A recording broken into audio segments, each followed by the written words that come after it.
325 dirhams മുടക്കാൻ ready ആണെങ്കിൽ നിങ്ങൾക്ക് നിങ്ങളുടെ ഫാമിലിയെ യു എയിൽ കൊണ്ടുവരാം. നാട്ടിൽ നിന്ന് ഫാമിലിയെ യു എയിലേക്ക് കൊണ്ടുവരുമ്പോൾ ഇപ്പൊ ടിക്കറ്റ് റേറ്റ് കുറവാണ്, അറിയാലോ. പിന്നെ ഉള്ളത് വിസയാണ്. അതിന് നമ്മളൊരു PR-നെ അപ്രോച്ച് ചെയ്യുമ്പോഴേക്കും നല്ലൊരു എമൗണ്ട് എക്സ്പെൻസ് വരും. പക്ഷേ അബുഹയിലുള്ള ജാസ് ഡോക്യുമെന്റ്സ് ക്ലിയറൻസ് സർവീസസ് പറയുന്നു എല്ലാം കൂടെ ചേർത്ത് ആകെ വരുന്നത് 1790 ദിർഹംസ് ആണെന്ന്. നമുക്ക് എന്തായാലും ഇവിടുത്തെ ഉത്തരവാദിത്തപ്പെട്ട ആളോട് ചോദിച്ചൊന്ന് കൺഫേം ചെയ്യാം. ഫാമിലി വിസക്ക് നമ്മൾ ചാർജ് ചെയ്യുന്നുള്ളത് 1790 ആണ്. ഇതിൽ സർവീസസ് ആയിട്ട് ഫയൽ ഓപ്പണിംഗ് മുതൽ സ്റ്റാമ്പിംഗ് വരെയുള്ള കാര്യങ്ങളാണ് വരുന്നത്.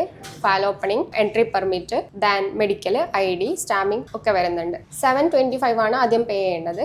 ദെൻ ബാലൻസ് എമൗണ്ട് ഇവിടെ വന്ന ശേഷം തന്നാൽ മതി. അപ്പൊ കേട്ടല്ലോ, നിങ്ങൾ ഇപ്പോൾ 725 ദിർഹംസ് പേ ചെയ്താൽ മതി. ബാക്കി ഫാമിലി യു എയിൽ എത്തിയതിനു ശേഷം അടച്ചാൽ മതി. മറ്റൊരു പ്രധാന കാര്യം, ജാസ് ഡോക്യുമെന്റ്സ് ക്ലിയറൻസ് സർവീസസിന്റെ ഇനോഗ്രേഷൻ ഈ വരുന്ന ജൂലൈ 26 നടക്കാൻ പോവാണ്. അതിന്റെ ഭാഗമായിട്ടാണ് ഇങ്ങനെയൊരു സ്പെഷ്യൽ ഓഫർ. ഡേറ്റ് പ്രത്യേകം ശ്രദ്ധിക്കുക. ജൂലൈ 26 മുതൽ ജൂലൈ 31 വരെയുള്ള ദിവസങ്ങളിലാണ് ഈ സ്പെഷ്യൽ റേറ്റിന് നിങ്ങൾക്ക് ഫാമിലി വിസ എടുക്കാൻ പറ്റുക. ഇതിന് പുറമെ മറ്റ് വിസ സർവീസുകളും ബിസിനസ് സെറ്റപ്പ്, ലൈസൻസ്, ഇമിഗ്രേഷൻ ഉൾപ്പെടെയുള്ള എല്ലാ സർവീസുകളും ജാസിൽ വന്നു കഴിഞ്ഞാൽ കുറഞ്ഞ നിരക്കിൽ നിങ്ങൾക്ക് ചെയ്തു തരുന്നതാണ്. അപ്പോൾ ലൊക്കേഷൻ വരുന്നത് അബുഹയിൽ, അതായത് നമ്മുടെ അബുഹയിൽ മെട്രോ സ്റ്റേഷന്റെ തൊട്ടടുത്തുള്ള അൽ യാസ്മിൻ ബിൽഡിംഗിലാണ്. കൂടുതൽ ഡീറ്റെയിൽസ് ഒക്കെ അറിയണമെന്നുണ്ടെങ്കിൽ ഈ കാണുന്ന നമ്പറിൽ കോൺടാക്ട് ചെയ്താൽ മതി.